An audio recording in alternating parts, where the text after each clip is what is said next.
Έμπνευση για αυτό το βιβλίο στάθηκε ένα παλαιότερο διήγημά μου, το οποίο δημοσιεύθηκε το 2017.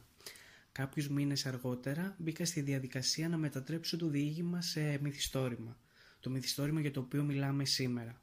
Μια διαδικασία δύσκολη, κάποιες φορές και επώδυνη, γιατί η φόρμα του μυθιστορήματος απαιτούσε από εμένα να μπω πιο βαθιά στην ψυχή και στην καρδιά της κεντρικής ηρωίδας.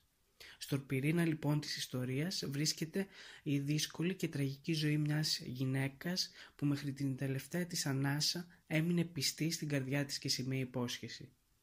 Η ιστορία αρχίζει στην Κυψέλη του σήμερα, όπου ο Παντελής Μέλιος, ένας συνταξιούχος δάσκαλος, ζει μια ήρεμη ζωή, η οποία όμως ανατρέπεται τη στιγμή που μαθαίνει για τη δολοφονία του Στέφανου Λαδά.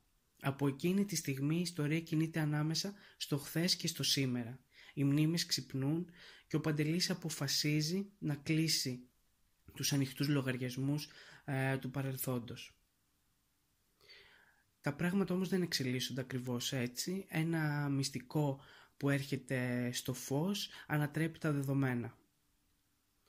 Μέσα από τις σελίδες του βιβλίου ο αναγνώστης θα έρθει αντιμέτωπος με προκαταλήψεις, αντιλήψεις, με στερεότυπα και ο ίδιος θα αποφασίσει κατά πόσο αυτά έχουν αλλάξει ή όχι.